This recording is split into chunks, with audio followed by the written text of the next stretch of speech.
Welcome to the Blacklist, episode 2, season 4, Mato. Today, Mr. Kaplan gets capped. Let's go. You're tuning into the destination for TV superfan discussion, AFTERBUZZ TV. And now, let the buzz begin. You could read my mind. I feel like I'm walking through the forest. Do you have an acre It's of not a land? good. If I ever hear this song playing in the background, I know. No, I know. I know it's all coming to an end Something real fast. terrible's about to happen. Something real bad. Welcome to the Blacklist AfterBuzz After Show, episode 2, as I mentioned, season 4, the sad song, the sad voice of Gordon Lightfoot. Yes. Narrating the wackification of Kaplan, although Yeah. she didn't stay all that wackified. The wackification. Sure well, we did. could talk about that. I don't know. I think there's ways to interpret that. Hey guys, thank you for joining us on the Blacklist AfterBuzz After Show. We have, for the first time in months, a full panel. All three of us are together again. Here we are. The band is back together. Better. Back together again. Two Hi, of us boys. are looking good. Wow. One of us is I'm Joe. sorry, Julia. That's unexpected. No, you can interpret that however you'd like to interpret that. Wait, so I still get to be pretty, right? Yes, Okay, you're always so pretty. that's fine. Talk I'm about Joe it, guys. Braswell. Fight for it. I'm joined as always by the lovely Julia Cearley. It's in your Hi, name. everybody. I'm so happy to be back. It's built in. You're the And lovely Julia I Cearley. am the loveliest. I'm joined as always. Well, not as always, but by this time by my man Joe Sanfelippo. It's nice to be here with you guys. How you doing, Joe? I'm living the dream, man. Man, you made it back. I did. I promised everyone you'd come back. Yeah. No one believed me. Well, and then there was a pretty strong twisting of the arm that went on. No. No, I couldn't wait. Come Teams on. of horses couldn't keep me away. Right. Anyway, we're all here. Burbank, they got a lot of horses in Burbank. I apologize for being a little late, guys. We apologize. Thank you guys for joining us who are streaming live right now. Joseph Ortiz and my person from India whose name I can't pronounce. Asalaganugasaha. Oh, that must be really close. That's close. I doubt it. I'm sure. Watson He's a Keene. professional. Watson Keene and Joseph and the gang. Thank you very much for joining us. We appreciate you all. And that's all I got. So what stuff happened this episode. Stuff certainly did happen this episode. Oh, look at that. Yeah, I should probably not have my credit card on the Maybe table. not. Let's flip Check that this around. number. Jesus. Kidding. That's for the anyway. Sorry. If you're watching on YouTube, you can charge it all. I was going to say can now there are steal his dozens identity. of dollars There available you on that. My credit card's out. It's on the internet. That's what you do, right? Just let you hold it out and you broadcast There on are the internet. literally tens of dollars available on this card. Let me tell you what, you guys will get so far with my Trying to expensive fill bank up the account. tank on his face. Couldn't do it. Anyway, thank you for joining us on iTunes and listening and checking us out on YouTube. And today we have a great show today because we'll talk about what happened to poor Mr. Kaplan. We'll talk about Lizzie and her maybe realization that she is actually Masha. We'll talk about her living that Russian fairy tale a la Anastasia. In the Summer Palace. Jewels. The jewels. are in the corset. The jewels are in the goddamn corset. I mean, I thought about Not you. my finest prediction, guys, but at least I went out on a limb. We'll talk about Constantine real strong. stuff Thank and you. all Strong. that stuff. But we also later on will be joined by Jody Walker. And for those I mentioned, I may tease this last week. For those of you who don't know, if you don't know, you should. Jody writes a wonderful column for Entertainment Weekly online, and she recaps the Blacklist for Entertainment Weekly. It is a very good read and very funny. I know a lot of you read it already. If you don't, you should check it out. But she's going to be joining us to give her thoughts on, and hopefully she'll join us regularly if we don't scare her off. Joe, be on your best behavior. Come on, Flip. I didn't do anything. It's the trial run Yet. for Jody. I read Jody Walker's thing every week. She's calling in from the mean streets of New York. Anyway, so Jody will be joining us later. So listen, episode 2. We got some action here. We do. So lots to discuss. So, well, I mean, just general thoughts on the episode from you, Julia. I actually loved this episode. We talked last week a little bit about not much happened last week, but the emotional stakes were definitely raised, and I think that they doubled down on that in this episode. There were a lot of touching moments. There were some sad moments. There were some memories coming back, and of course, Mr. Kaplan just ruled the episode. Every time that camera was on her face, and anytime she had a line, I was riveted. Right. And I love her, and I'm praying she's not gone. I think that was almost, I mean, not to be, I'm such a Blacklist homer, but that was almost Emmy-esque. There's some really good, Red gets a lot of the good monologues, obviously. Yeah. But that was some really good stuff she had there, especially the paradoxical bit about, look, she mentioned it twice, but look, man, I'm just doing what you told me to do. Like you put a baby Liz in my arm and said protect her no matter what. And that's all I've ever done for you. And you know, we've always been invested. Mother Mother effer.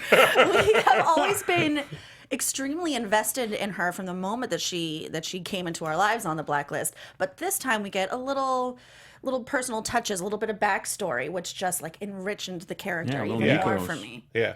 Flippy Dippy, what'd you think about the show? I want to talk about later on. I want to talk about hero calculus because I feel like, and I don't know if this is the actual term. I'm sure that there's someone more intelligent than me has come up with a better term. But I Hero calculus. I feel like this. I can't figure out why this show is bugging me lately, and I think it's the hero calculus. I feel, but I think I want to get into that later on. I think there's far too many. I would love to hear about the hero, the so Joe Sanfelippo excited. hero calculus. Don't you roll I'm your not eyes at rolling me. your eyes. No, I can hear it in your voice. I genuinely want to hear the hero calculus. Oh, theory. whatever. Okay, go ahead. But I agree with you. I love Kaplan. I love Mr. Kaplan in this episode. I love that. I love that. You know, she gets to this place because she's been so quiet for the majority of the season, the series. I'm sorry, and it's worked. It's worked like gangbusters. Yeah. But now it's come to this place where all this stuff is completely earned. All the monologues are earned. All the looks are earned. Right. And everything she did, because we knew the stakes were so high for her, because we knew that he had to kill her or you know, do something dramatic. Yeah. So everything she did was huge. Just standing up out of that car. Sure. Did she stand up on purpose? Did to let Mato know? I mean, every little thing that she could have done was it amplified, which was so great. It was neat. Yeah, good episode. I mean, we kind of picked up where we left off. You know, sort of like in the air with the seaplane. I think seaplanes are very underrated, if you ask me. I love a good seaplane. It reminds me of action. Ever since Reminds you of like what? Raiders of the Lost Ark. Ever since Yeah. Oh yeah, it's a Reminds me good of and tailspin. Yes, action. Tailspin. Anyway, yeah, I love a good seaplane. So they're off. They're doing their thing in the plane. Lizzie uses her FBI skills and makes a move. She sure does. Pulls a kind of a bold move, by the way. Kind of a stupid move. I don't know Lizzie's a pilot, but Obviously she ain't. Clearly. But she shoots the pilot. Very intelligent move. Shoots the pilot who did nothing. Probably got Yeah. hired for the day. Didn't do a damn thing but show up for work. She Kissed his baby goodbye. Told his wife he loved her. Went and flew the plane for the nice American Russian guy who paid him in cash. Right. And then halfway through he gets shot. Well, That's it. Tough racket. Tough racket. So, that flying airplanes thing. They do go down, and what looks like a crash in the open. By the way, in the open, looks like. I mean, she's no Sully Sullenberger. That thing looked like. I didn't think she was gonna make it, but from the cockpit view, it didn't look good. No. But then we cut to We might have been set up on the cockpit view. What do you think? Because the cockpit view, I saw no horizon. I just saw all Just water. water. Coming at you fast. Clearly, So- in the last second, she must have pulled up just Yeah. before they impacted. She must. Right. Yeah. Just Right. last minute pull up. Obviously. Right. Obviously. As a licensed pilot, Yes. I can deduce that she pulled up. Tales of the Gold Monkey. Good one, Joseph Ortiz. That's all right. That's way before you got your time. But there was a show called Tales of the Gold Monkey, which was I think it was on CBS, and it was That's before my time. Yeah. All right. Anyway. And you Oh, both was that a old. show or a movie? Joe, wait. Never, it doesn't matter. Tales of the Gold Monkey. I think it was a movie. What, was Fantasy Island? Did they land on the island, or was there a seaplane for Fantasy Island? There was a seaplane for Fantasy I Island, think that's too. most likely what it was for you. Right. It's a little bit before my time, but Anyway. seems about right for middle of the bat for you. Hey guys, remember a show called The Blacklist? Yes. So they crash in the water. Was Ricardo Montalban on that show? So they crash in the water, and they're there, and Liz is sort of getting a. And first of all, let me back up. How convinced are we? We love Constantine Rostov. I think Rostov, right? Rostov. Constantine Rostov. My Russian's bad. Apparently. Joe, Well, don't look at me. You don't mean English ain't Russian worth a shit accent. Constantine Thank you. Rostov. You didn't mean Russian accent. Konstantin Rostov. you There go. we go. All right, He's so- Russian. yes. You will work for freedom. Yes. Yes. Work will set you free. all right. That's not Oh, Russian. That's not Russian. That's Nope. bad. Erase that. Nope. Let's move back. Let's take a Sorry. step back from that one. How Yeah. do we feel about his That was his dark. case? He's making a pretty decent case to Lizzie. I mean, before we actually get all the evidence. I mean, we're buying this, right? Well, I mean, no, let me ask you a because question. and answer carefully, Joe, because there's a yellow blouse under the desk right now. I'm aware. Answer carefully. Listen, I got a couple things here I want to think about, but I want to ask a question because Julia, you remember things better than I do. His blood disorder. Yes. What is the blood disorder? We don't know. We don't know, but we know there's a blood But it's disorder there. and it matches hers, right? Well, Isn't that the that's deal? just what I've predicted. Well, we'll But we don't know for sure. No, that's just been my prediction. Okay, so he's kidnapped her because he's got the blood disorder. She's got the blood. Well, that's not the case he's making. That's what we have deduced. That's but been that's a prediction. But that's what's from really us. happening. We don't know that. Wow. All right. That has not been proven. Okay, so Your point being. okay, so if he is the dad, then his blood should match her blood, right? That's the idea. Then that would be able to help him with his disorder. That's the way it works. And hers or the baby's, right? One or the other. Either way, they could help him medically. That's Right. something we've talked about. Well, yeah, I know. I just want to confirm. Okay. 'Cause it's been a minute. It's been a minute. So that could be his motivation, or it could be exactly what he's saying, that he wants to put his family back together, so that he can have those 26 years that he didn't get. Right? Yellow blouse or no yellow blouse, Joe? Are you, Are you buying that Constantine is the father? absolutely not. Oh, Jesus. No way. such Oh, I'm going to be proven so right. I'm going to be proven so right someday. All right. So fine. Okay, but we'll see when the blood that's going to come up. That's it's going to come up. I know, How many yeah. episodes can they milk it for? But that's the question. Eventually, they have to fair discuss it. I think he's making a very convincing case. I mean, I'm bought. I mean, I'm in. You know, I'm ironing the yellow blouse right now. But the stuff, I mean, the facts on the ground are not in dispute.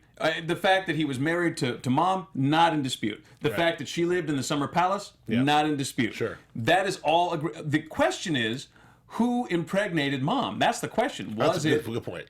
That's Very it. true. That's Very the only true. question. Right. I think he believes, no matter what comes out, he believes that he is her father. I think he believes he's her father. Right. And I think Red probably believes he's her father too. So we actually get a little. Moving back from that, we get a little explanation as to who my man is, who crashed him in the car that you and I thought was a little. You and I last week talked about who we now know as Mato, Who we call Danny Trejo. who we call Danny Trejo. Yes. We went a big jag about Danny Trejo's tacos. Which Yes. is delicious Oh, yeah. on La Brea. Yes. I've not had them. Are they good? No, yeah, they're good ish. And no, they're good. Trejo's tacos. I had them the other day after we talked about it. Also, we didn't talk Don't about piss off Trejo, man. Gina Saka Tacos, who's yet to have her own restaurant. I miss Gina Right Saka next door. tacos. But now we know, because our question was, well, how the hell did this guy find them so fast, know what route to take, go around the corner, and then sideswipe them like that so quick? You know why? He's a He's a tracker. goddamn tracker. He's an Indian tracker. Son. Can we Face. backtrack just for 1 second? We talked last week about Dembe not actually finishing the job and Yeah. killing him, Yeah. killing No, Mato, it who we know wasn't now just- as Mato. But it wasn't now just Mr. Dembe. Kaplan didn't finish off who we know as Romina either. She had a there's gun to her head while she held Agnes, There's and a the next scene thing we missing. see is Agnes in Kaplan's arms. There's a scene missing. What happened? What went on there? They both failed miserably. That's what happened. Well, that's the question, right? What did Kaplan do? Did Kaplan let them go?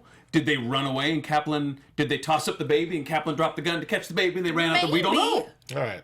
But the question is, and this goes to what's Kaplan's motivation right now? What is she trying to accomplish? Did she let them go on purpose? And if so, did she? And then when he came up, he kind of on the thing, and then you remember he put the finger on Yeah, I think Kaplan's that was lip? just a creepy move. You think that was just a creep move? I don't think that was a thanks. You don't think it was a thanks? See, I think it could have been a thanks or a creep move. Oh boy. It could have been like a, hey, thanks for not shooting me, but I'm still taking the baby. All right. Wink, wink, finger on the lips, weirdness, and I'm out. I'm more concerned about the guy coming full speed at the car, with a baby in it, and thinking that's the move. But we went over that last week. The baby survives Worked fine. out. So we pick it up this week, and Red's up first, and God, I did not see. I have to admit, I was going back and forth on whether or not Kaplan would survive this, but there were so many clues as to in this episode that she would survive because, he pulled her out of the car. He had, Tom help her out of the car. He could have said, leave her there. I mean, I guess, we still needed Mr. Kaplan. Still neither. Wasn't done. Until the baby and Lizzie were safe. I don't know, man. He also still needs her services to see this through. Yeah. It's just thinking back as to all the conversations they had, even, I'll make this quick, you always do, Kate. Like, kind of like, I respect you. Like, I thought he was cracking. You think it was all up in the air still? I think he was biding his time. Maybe he wasn't sure. Maybe he really was trying to convince himself that he could keep her around, keep her alive, figure out something to do. And he just ultimately decided, can't do it. Can't trust you. Sorry. Yeah. It was very sad. Even And though she was Dembe- doing everything right and she was remorseful and sort of not really remorseful. Not really wrong, No, I which take I that respected, back. though. I thought that was a good call. He was Yeah. also really punishing her. Right. Oh, you know what? Joseph Ortiz makes a great point online. Joseph, you're right. Maybe Mato knows Kaplan. Because Yeah, I thought about that. Right. Yeah, that's why maybe that's the kiss, because the connection through Little Nico. Yeah, little Nico. Nico's. So Well, they know she recognized his face. Right. So yeah, oh, that's why that's the why kiss. that's how they got to. Well, then there's that. There you No, go. but I'm There we saying go. that I could have just gone thought- either yeah. way, because it could have been because she saw him in the house when she took the baby from what's her name?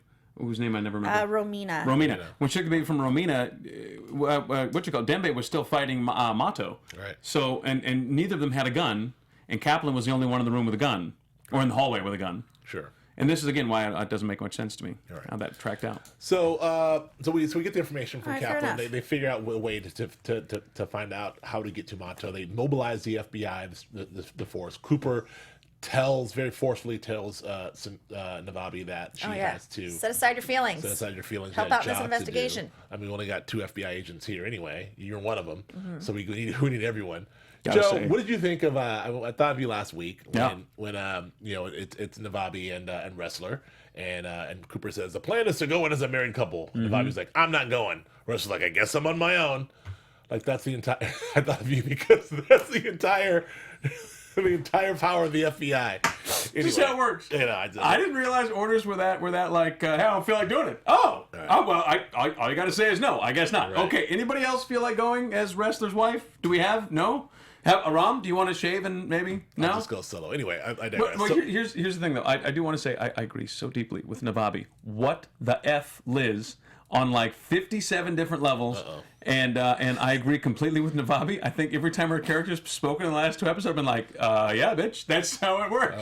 I've been All right, 100%. well- I've agreed with you. I agreed with that statement last week, and I still stand by it. yeah, I think they're writing Liz in the most bizarre Well, way. hold on. Before we get into the writing and the way Liz is writing, I want to just talk about specifically Liz, the character we talked about. It's hard. There's a lot of people, a lot of blood spilled, a lot of people. We talked about sort of Navabi being as a surrogate for us as the audience last week, and sort of saying like, "Hey, she's screwed us over a bunch of times. This is BS." And so, Julia was like, "Yeah." Right? And That's a really good impression of me. yeah. Yeah. But I think that was a really He smart. did this. I think yours is more stronger.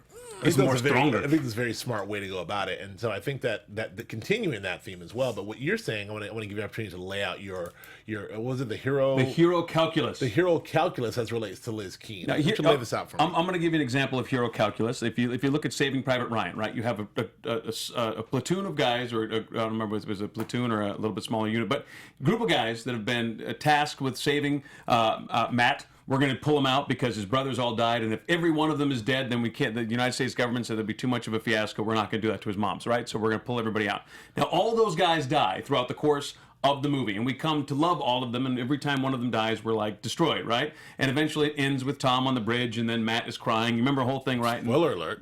if you haven't seen it, I'm sorry. You've had how many years? Go ahead. You've had 10 years.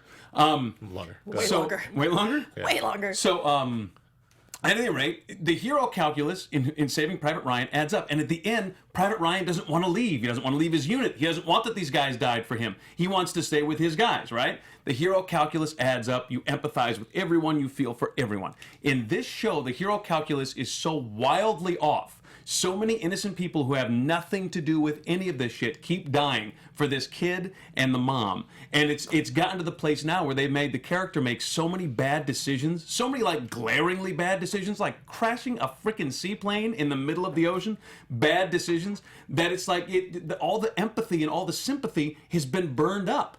And so at this point, it's like, your hero calculus is so wildly off, you're asking the audience to empathize with a character that you have basically, through years and years of our programming, we've said, okay, this is what we expect a hero to do. And you've taken that and you've gone, we don't care. And you've done all the opposite. And then the expectation that we're going to empathize, we're not going to have the empathy. All right. Well, I think that's I love what you laid out there. Let me ask you a question based on that. We'll get back into the episode. Is there a correction for the hero calculus? I mean, in other words, at this stage of the game in season 4, who does this baby have to be at this point? Well, hold on. Is the At the end- baby's let me bone finish, marrow let me going to have a finish. cure for cancer? Maybe. At the end of season 4, Like, thank God we saved this baby because her saliva. At the end of season 4, cures hepatitis. what course correction can be done to correct this hero calculus, or is it uncorrectable? Do you empathize with Lizzie Keene?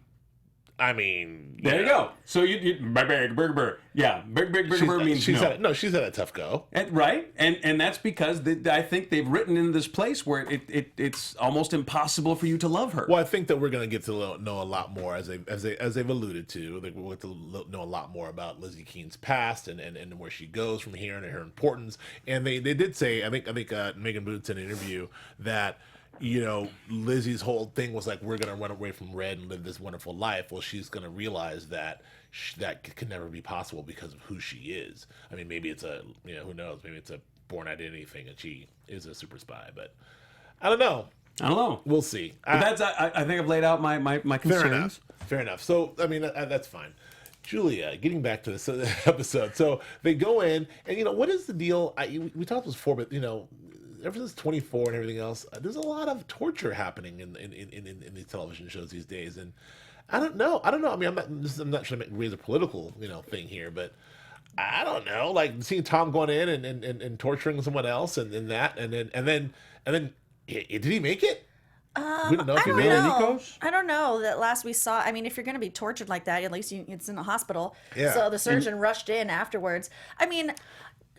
Yes, the body count is really, really high. It's extraordinarily, I want to add, upsettingly high. This is a grim episode, by the way. Of course. In terms of the people, but like we you said, all know, people if you're asking me, I like the blood and gore. Sure. So I do enjoy the more, the interesting ways they come up with to torture people. Especially administered by a sexy Tom. Oh, well, that makes everything okay. We I'm had gonna lean last my week bedroom eyes the over guy you and- throwing putting the glass eyes in his victim's hands to torture her those while are he rough. slowly caressed her face and chest. And now we have this poor guy, little Nikos, being taken out of his anesthesia while he's having lap band surgery. So he has all these things stuck in his belly. Remind me never to get lap band surgery. Seriously. Okay. And then we have Tom coming in and like, ooh, what does this do? What is it? Yeah, well, that's a fun noise. I mean, I love that shit. We all know it. It's gross. A lot of people don't like it, but I'm into it. Yeah. Okay. Well, there you have it. That's why I love Hannibal so much. Yeah, I mean, fine. Man. The weirder and the more disturbing, the better. So Tom does his thing, Dark. and he's got a baby to save, and I like his motivation and whatnot. What did you think about that exchange between Mr. Kaplan and Tom, where Tom sort of apologizes and she's like, "You did your job," and he says, "Well, you know, he's your friend, and like you're you know, that exchange of saying like, you want me to feel better." Like you want yourself to feel better. This is what Red's trying to do, and I'm not here to make you guys feel better. No, she has a job to do. Right. It's not about. She has a very specific job. She is the cleaner of messy situations. She's not the cleaner of these poor guys' emotions. I mean, that's not her job. Talk about just because she's a chick. Nah. Talk about a tragedy. Now you are talking about a person who is a killer and a cleaner for a living, but. You know, I mean, your heart goes out to Mr. Kaplan. She's just doing her damn job. And doing it very well. And very loyally. I mean, she'll clean. I mean, I've seen Red, you know, had like 4 or 5, 10 bodies. Easy. Mr. Kaplan wipes that shit out. Well, you know, this again. I like Mr. Kaplan. Obviously, she's well written. She's well acted.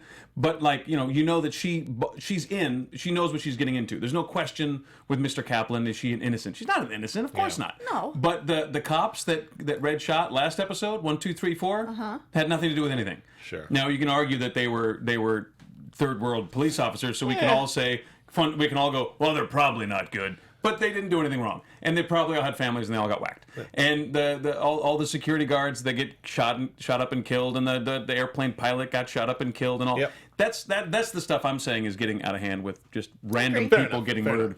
I agree. But like, but her job is not the job of the murder. Her job is the job of making it The go away cleaner. and cleaning it up. So anyway, we go through. We do eventually find and track down our guy Mato, who is the Blacklister, and I think I was having this conversation with our friend Jody, who will join us Jody Walker. shortly. Jody Walker. We're having this conversation online about the evolution of these Blacklisters and how the Blacklisters, how they're going away from this straightforward procedural close-ended thing, and the Blacklisters are kind of there because they have to be there, with the exception of the Kate May episode.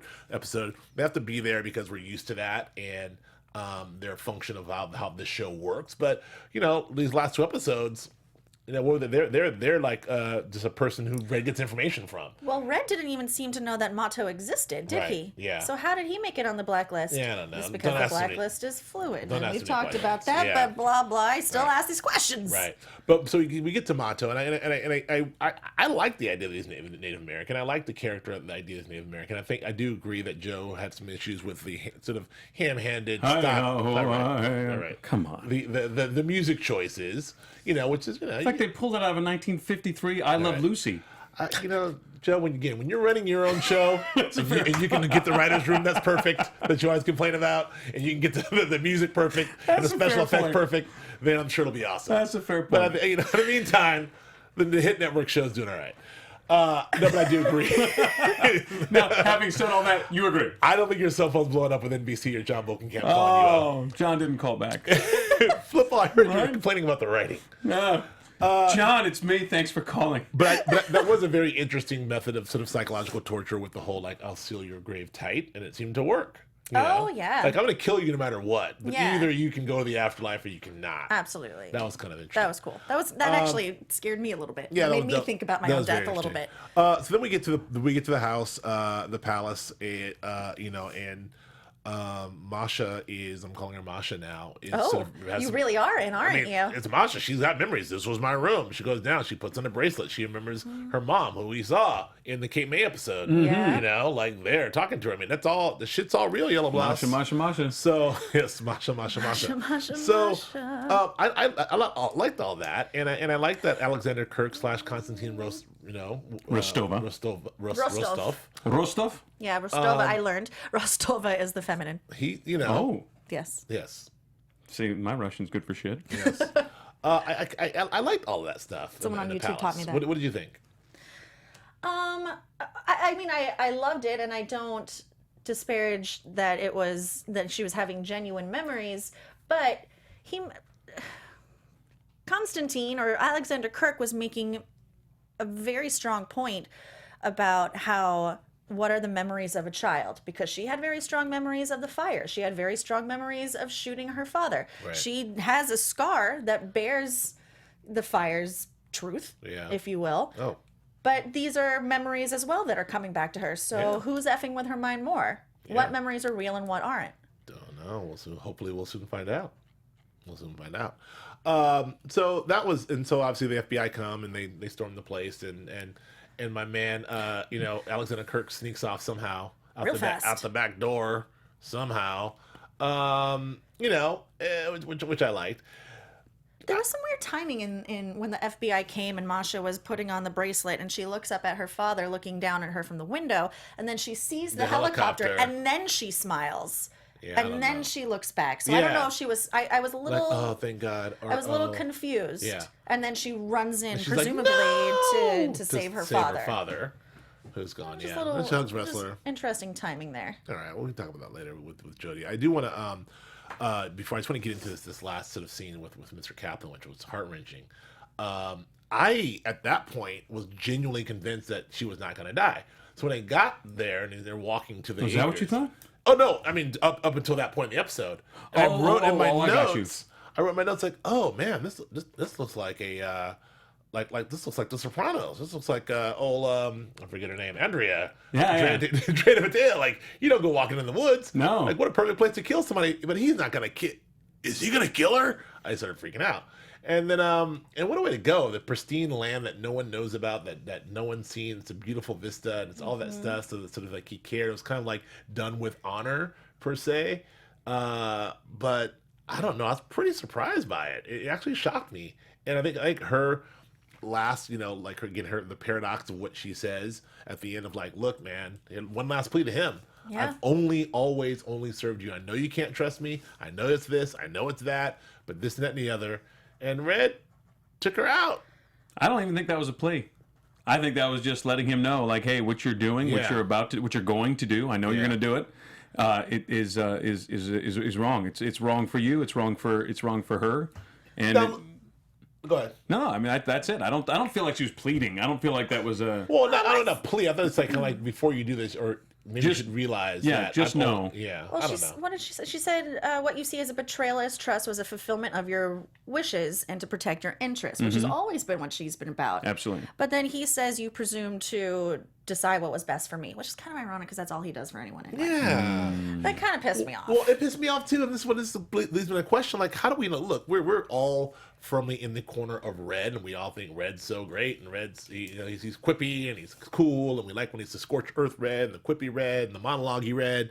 But I don't. Are we all still feeling the same way about Red? Like, get her, Red. Red had to do what Red had to do. Well, Red's my he is the favorite boss. guy. He is the boss in the end. They all just work for Red. I mean, I don't know. I mean, does this change anyone's feeling in the fandom or in this panel about Red? Are we like fucking Red? Excuse my French. No, I agree with you. It changes the calculus because it really does. It does kind of like 30 years. God knows how many dead bodies that she's cleaned up for him. In the end, it doesn't matter.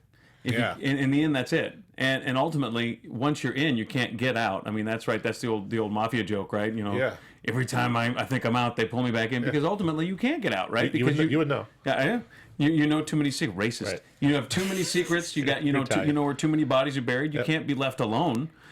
You got to be. You're in or you're out. But if you're out, you're dead. I do also feel a shift, just real fast. I feel a little shift in my feelings towards Red because now we have this new endearing father figure-like character, Yeah. who is sort of swaying me in his direction as well. He's He's a goddamn sweetheart. goddamn sweetheart. He's a real prince of a guy. Sure is. But I mean, they're both on the same level. They're both horrible people. But who's just going to be a little bit more endearing? It's just a new, like, shiny new toy that sort of shifts my focus a little bit. That makes me also shift my observations on Red. Let me Todd TDCR had a great point. He just left Mr. Kaplan's body there to rot. Who is going to clean her? Call Mr. Oh, damn. Who's going to clean the cleaner?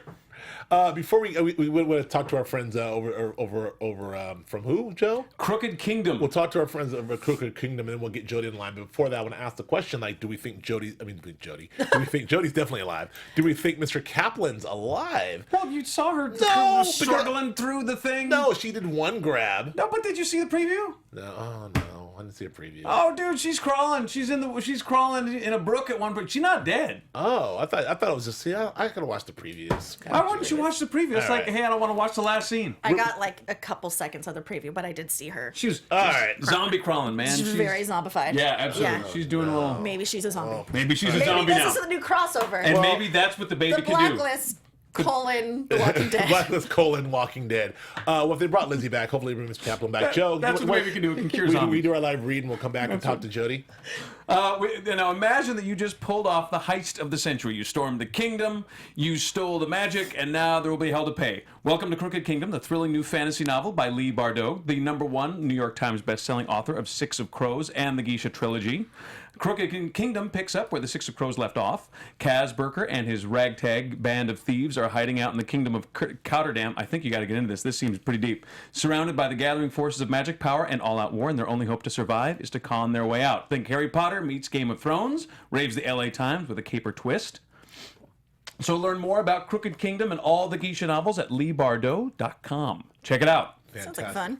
Sounds like fun. Yeah, it's good stuff. I And love, you got I like love 6 I of love them, the so fantasy. you can keep going and I going. love me some Harry Potter and Game of Thrones. I'd probably love this. That's right. And there's a caper. You love capers? You love a caper. I do love a good No one caper. loves a caper more than you, Flip. And it doesn't seem like there's any FBI involved in this, so I can't imagine I'd can't be be mad mad. at anybody. We are very Fortunate? thank you Yeah. Excited? to be Thrilled. enjoying. Welcoming. On the line, we have someone who we've been reading for a long time, who we love, and whose takes we sometimes even agree upon and sometimes steal. I was going to say. Yeah, sometimes. Jody Walker from EntertainmentWeekly.com. Jody, are you there? I am. What an intro, you guys. Thanks so much. Hi. How are you? Hello. So thank you so much for coming on. We're very glad to have you on. We read you all the time. We love you. We reference you, so it's good to have you here in person, so we don't feel like we're just stealing your takes. Now, at this point, we're going to have to actually give the shout out to Jody, and not like some people online have said. Yeah, the following thing. I give shout out to Jody. He's a random person online who will not stop writing 2,000 words about the Blacklist. Let me find it and quote it verbatim and pretend I said it. Well, I'm very happy here because we've got tons of general. You can help settle some arguments for us, or maybe just give your opinions on some things in the Blacklist in general. But I'll ask you, like I asked the panel here, what did you think of this episode? I mean, you wrote very eloquently about it, but what do you think? Like, what did you think of this episode? And give us your thoughts on what we saw last night. I really liked the episode. The premiere of season 4 I liked, but it was a little slow. I think we all agreed that. Just while a lot happened, not a lot happened. It was basically like just one big reset. Whereas in this episode, there were big reveals. Agnes is still who knows where. But people are shifting around. And then Kaplan, I mean, I like any opportunity to get to hear just like 8 monologues from Mr. Kaplan. So this was a really good episode for that. Unfortunately, it did not end with perhaps a future of getting to hear more monologues from Mr. Kaplan. Might be the end of the line. Right. But in that way, I really enjoyed this episode. Certainly when it ended, I was, it was my favorite kind of Blacklist episode where I'm just kind of shocked. However, I totally agree with you guys that this episode did a really good job of kind of, I think, portraying this shift in how the audience is going to perceive Red, and if he's still this sort of like omnipotent leader who we can trust. Exactly. And I'll ask you just personally for you. First, did you see this coming? Did you always sort of think that, Mr. Kaplan had to go and that she was going to go the whole episode, or was it a surprise for you? No, it was a surprise. I mean, I think maybe like I give Red too much moral credit, which is kind of where this change is coming in, but he's always said that his utmost goal, or at least what we perceived, I think, is that his utmost goal is to protect Lizzie and now to protect Agnes. And the thing about Mr. Kaplan is that she, at least in this episode, was so clear about her intentions, Right. Whereas like with Red and Alexander Kirk, they're always kind of like, you'll see when you'll see. Like, there's proof, I promise, but I'm not going to show it to you until the time is right. But Mr. Kaplan, she says exactly what she did, which is that she found this the best way to protect Liz. She thought that Liz needed to be protected from Red's presence in her life, so she helped her fake her death. She's saying over and over that she was, like Red asked her to, putting Liz's protection at utmost importance. And what Red says back is, yeah, but you didn't do what I wanted you to do. Right. And I guess while it's so obvious that Red is a total narcissist, which is a word that Liz uses for her other dad, in this episode, it's very clear once he kills, his like number one confidant, that he's kind of turned a corner in it's my way or the highway land. Right. It's interesting the shift that could possibly happen because Red has never been the nicest guy. We kind of know who Red is, but we've always been rooting for him. And now with this other new kind of charming father in the picture, I mean, I wonder how this will shift Red. I wonder if Red I wonder if we'll see more of the criminal empire Red. What do you think? Whoever is her father, whether it's Kirk or it's Red, you just said Jody referred to Red as a narcissist. She referred to her maybe daddy as a narcissist. She's the biggest narcissist of them all. I mean, whoever her father is, I feel like the apple has not fallen far from the tree. Yeah. Everything she says when she's profiling Alexander Kirk in front of his face, she called him abused. Did you suffer a sick, dark event? She's sort of describing herself more than anything. Yeah, I agree. She makes me mad sometimes. What? No. Yeah, and I think that is perhaps what plays so much into this. What is it? Hero calculus? That's what I Oh, know. no, Do don't not, start Jody. quoting Don't Filippo. do it. No, wait. No, see, here's the problem. If it actually was a good point, it doesn't matter because Brad's gonna be mad at me for having it. But did what I say make any I sense? wish you could have seen me like adamantly nodding my head along during the Saving Private Ryan analogy, because I think that it's true, and especially in what they're doing in season 4. It's always been hard to perceive Lizzie as the hero because she's been built, and I do have empathy for Lizzie, but she has not been built to be a competent character. That's the And- understatement of the year. That's kind of fine. But it wasn't fine when she was supposed to be this kind of like, rookie FBI agent who was, the best in her class or whatever. So I really come to have empathy for her in these later seasons when she is no longer an FBI agent, but kind of this woman trying to keep her head above water. This is not a realistic world exactly, but if I were in her shoes, I'd be making tons of terrible decisions. Like, sure, I'd be like, oh, I want to save my baby. I'm going to knock this pilot out and everything's going to be fine. Like, maybe I would do that. People make terrible decisions. Sure. Hopefully FBI agents don't. But in that way, I do have empathy for her, but it's hard to then perceive her as a hero, especially when Red, as kind of insane as he is easy to see as a hero because he always knows what to do. And it seems like that is shifting, which, I'm not great at calculus, but we'll see how that plays out. That's an interesting point you made, that it's that combination, because the lack of competence. So as the FBI because they did that for a while. I don't remember season 1 or season 2 where they made her like, they had that Die Hard episode. You remember we made the John McClane jokes about her, and that was, but it's the combination, I guess, of this damsel in distress and John McClane combo that's maybe it's jarring and weird now. But now you add motherhood on top of it. It's Yeah. a whole new layer. So it's the motherhood Right. gives her the Sigourney Whereas Weaver at and first Aliens. it just kind of felt like she was this very inconsistent character. Now it just feels like she's confused all the time, and that's a little more reasonable. Sure. Ooh, that's interesting. I want to read something that you wrote in your loose ends piece of your column, which I always love, because all your loose ends are always like, yeah, what about that? I don't know how. Actually, do you keep track of how many of your loose ends actually get resolved? I'm curious, because over the the months and years now, you've got a pretty good amount of loose ends that you end every column. Do you keep track internally of like how many of these have been resolved or not resolved? Absolutely not. And honestly, I'm not even necessarily like thinking about that these are loose ends when I put them in there. Right. I just like a bullet pointed list, and I think other people do too. Sure, yeah, because there's a lot of like, what about that? It's also a way to sort of keep the show honest without Love sort of the trashing loose the show, like some people Sure. on this panel do, all of us. And Because there's always going to be a next episode. You just can't know what's coming. right, but in your loose ends, you talk about what did Kaplan know? So many nuggets of info. Who is Annie? Why wasn't Red? Who was Annie? Why wasn't Red there when she was on the ground next to Mr. Kaplan? If, like Kirk says, Red took Lizzie when she was a child, how did he pass her to Mr. Kaplan when she was a baby girl? I want more Red and Cap. I want more Red and Cap too. Oh, that's true. Yeah. I didn't put that together. Oh, damn, Jody, you're good. Jody Walker. Oh, here. you guys. The timeline, I had a lot of questions about the timeline in this episode. I'm not great at guessing kids' ages, but like that little girl in those repressed memories. 6 or 7. Oh, yeah, I mean, she looked like she was at least 6. Right. But Certainly wasn't I an feel like infant they- baby. Go ahead, Julia. I said, oh, no, I was agreeing. Certainly was not an infant baby. No, not a baby. And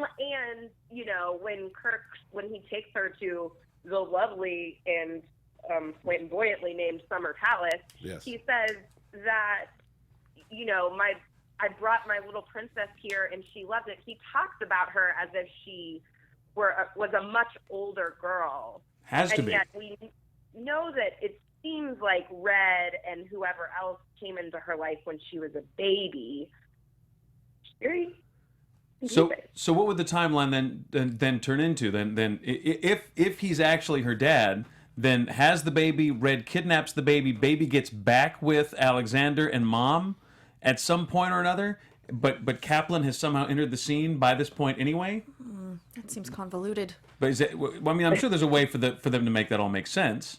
You know, like maybe Red kidnaps her, but then decides he can't take care of her on the road, or maybe he hires Alexander. So there were pictures of little Masha and her mother, but there were no pictures of any father figure there. So what if? Okay, my head might explode if I try to explain this. What Break it if out. I'm in. Red is the one who was raising her at the summer? What was it called? Palace? The summer palace. And maybe Kirk really is just delusional and crazy and wanting to believe that he was the one, that he was the father. Maybe Red, I can't believe I'm saying this out loud to you. Maybe Red really is the father. And it's sort of a shift where Alexander Kirk thinks that he's, I don't know. Telling you, Red's the damn I have to dad, I need a Homeland You're wearing board. that blouse. I need a Homeland board. All right, yeah, I do need we need the big board. We need the big board. Speaking of the big board, I want to ask you, Jodi, you've been covering the show since day one, as have we. You know, I'd like to just have your general thoughts on how the show's doing. Like, you know, in your opinion, how it's. I mean, sort of the evolution of the show. We talk about here how it kind of started as one thing, sort of an action-packed, lightly serialized procedural, and kind of went into more, heavy serialized procedural. Now it seems to have gone away from the procedural element entirely. They've sort of cleaned things up and got things less convoluted. Red's still Red, but I mean, how do you feel like how do you feel about the show? What's been your journey?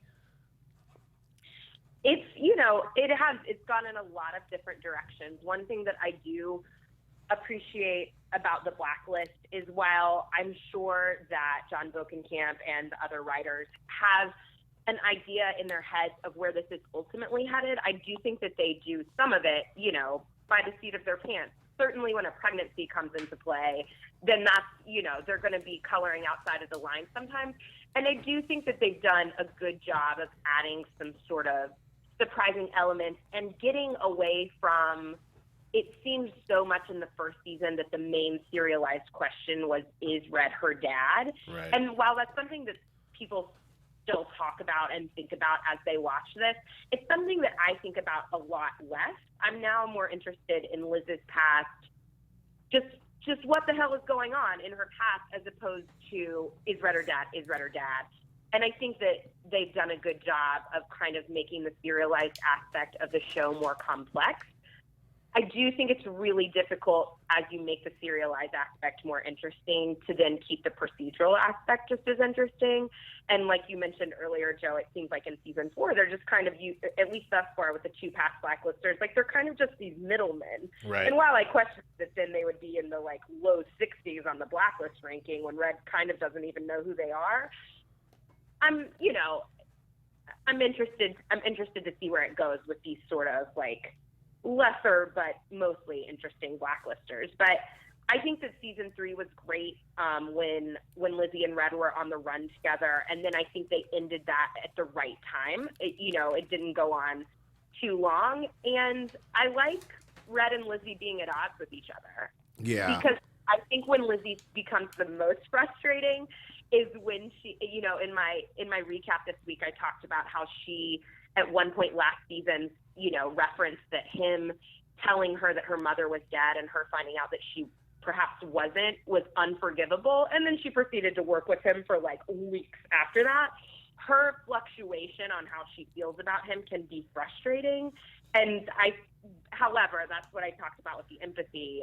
I understand, because she's just someone who wants answers, and there are only so many people who can give them to her. And I do think they've done a good job of kind of making that a little more understandable. Yeah, I agree. And I think that, a lot of the promo points of this was about, this week's Blacklisters, the blackest Blacklister ever. And I think that we've gotten away from the Blacklister being the main plot point of each plot driving thing, or who's the celebrity Blacklister. We've gotten into really caring about the story. And, I think that we really were frustrated with the idea of Lizzie and Red being at odds here, because it just seemed to be more along the lines of, this guy's here to protect you, Lizzie. Come on, But I do agree as a way to drive story. I've come around to thinking I think this shows it best when they are kind of not on the same team. But we'll go. We're gonna get into predictions in a second. But I did have a question from India.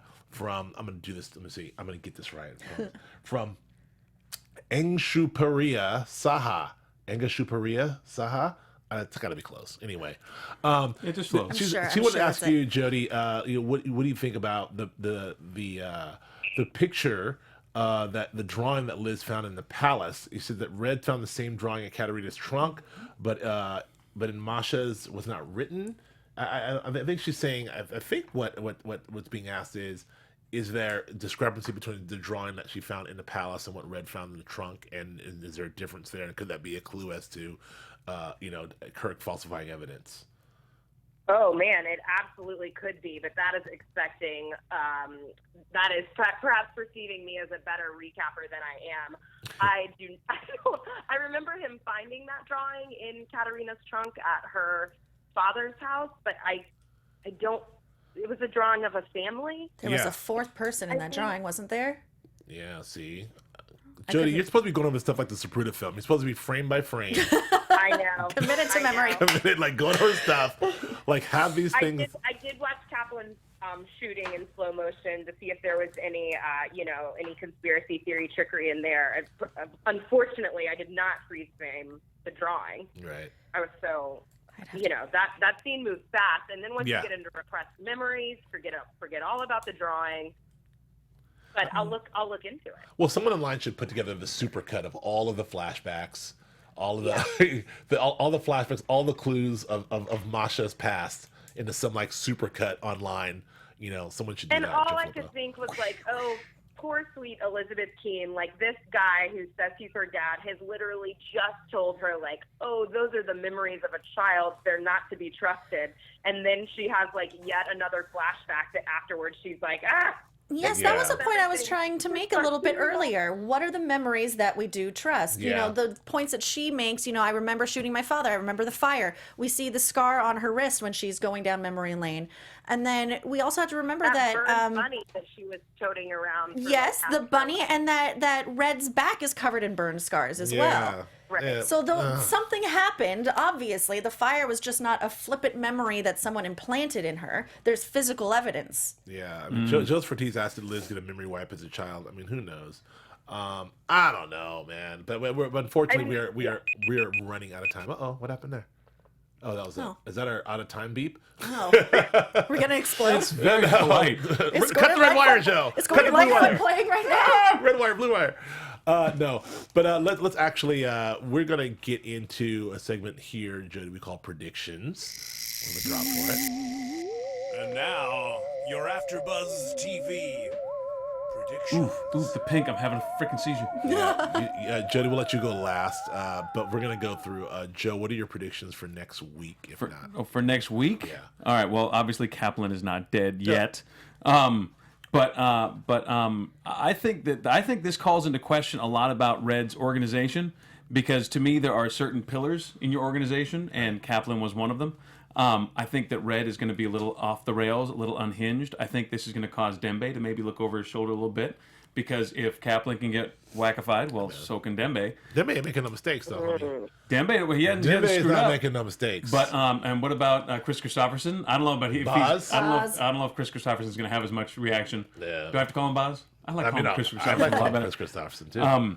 But I think it's going to really mess with Red. I think he's not going to function at the level he was functioning at before. It does beg the question of, like, Red's world is already so small and so many people he can't trust. He lives in a world, he has like a handful of people.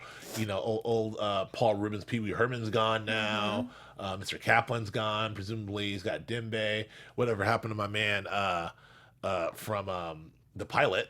The dude from that was a million years ago. From Breaking Bad, Who we had on the show. Who we had on the show, who didn't quite make it. So, I don't know. I agree. We'll see. Yeah, I agree. I think that it will send him into some sort of different mental state than we're used to seeing him, and I am interested to see how Dembe reacts. I think in a search for answers, I think that Liz is going to track down what was her name? Katya. who's been running the Summer Palace, who's been there since a child, whose mother ran the Summer Palace. I think we'll see her again. I think she has a lot of answers. Yeah. That Katya, not hard on the eyes. No, she ain't ugly. I like her. Not that matters. I'm just saying. Matters to her. I don't have a prediction. I don't, but I just have a question. Where the F is Where's Spy Baby? Where's Spagnus? Where's Spagnus? Spagnus' Spy God? Baby Agnes? Don't know. I think Jody even asked that question. Where the F is Spagnus? Yeah, well, Tom's gonna Who's find got out. Spagnus of God? And I'm still makes me very. laugh. It's my It favorite. still cracks me My up. favorite. But I'm very curious as the Tom piece. So we still have to figure out how Tom and Lizzie split so she can go off to Blacklist: Redemption. And I'm so curious about how that happens. I have no idea. I have no predictions whatsoever. That's how thorough of a recap. Good job. Jody, can you clean up for me? And then do you have any predictions? Always give me such shit. I guess, all my predictions are just questions, Okay. but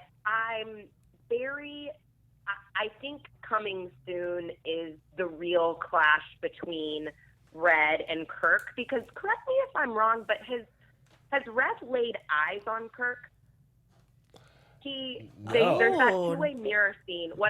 Something that I found the most interesting in these last two episodes is that Red calls him Constantine in that two-way mirror scene, which seems to sort of confirm to me that's like, oh, that's confirmation that this is Constantine Rostov. Red calls him that. That's her dad. That's her dad's name. But he wasn't actually looking at him. So I think in the near future is coming that face-off where we really find out what Red thinks of Alexander Kirk / Constantine, and also how Katerina plays into this, because the show or the characters seem to have a bit of amnesia about if Katerina is dead, what's her current status, where she is. We get don't pretty know. distracted by the dad aspect and forget about the mom aspect. When Lizzie's memory this week, whether it totally plays in with the other memories or not, it does prove that it is a true memory because she digs up that box. Right. And I think that Katerina is going to have a large part to play in what we find out the truth is about Alexander Kirk. So you think she may be alive, or we don't know? Unclear, right? Well, last we saw, and Cape May, if we're going to take that as fact or not, we saw her walk into the ocean. Which one for a swim? She went for a swim. You're right. But we know that that's what Red believes happened to her.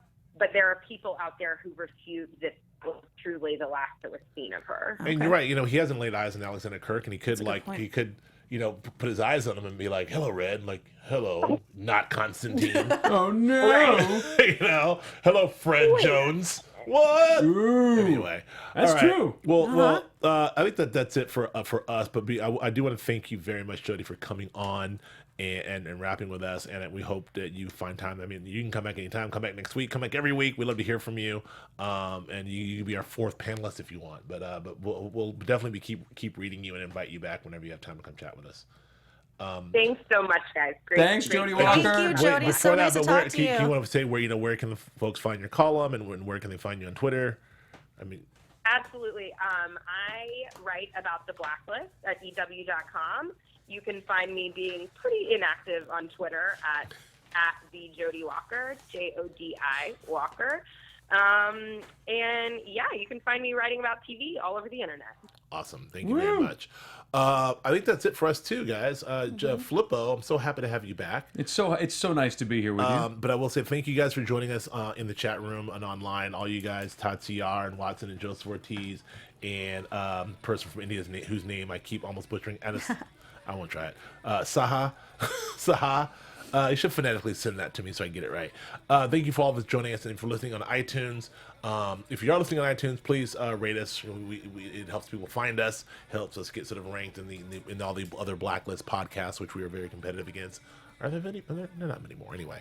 But thanks again, Joe. Where can the kids find you? You can find me on the Twitters at Joe Filippo, JoeFlippo, and that's it. Okay, Julia, where can the kids find you? Twitter and Instagram with my name, Julia Cearley, JuliaCearley. Oh, and you made me do Snapchat, but I don't know how it works. I haven't done a single thing. I don't know how it works. I also have a Snapchat, but I don't touch it. What the hell kind of plug? Are you guys 90 years old? I think I friended all my daughter's friends by accident. I don't even know how to friend anyone. Terribly Anyways, embarrassing. guys, I'm there. there, so follow me, and if you do, maybe I'll learn how to use it. You can find me on Snapchat at JKBraz and on Instagram and Twitter at Joe K. Braswell. I do know how to use those things. Well, because I'm This is a teachable it's moment, 2016. okay? Thank you for joining us. We will see you all next week. Bye.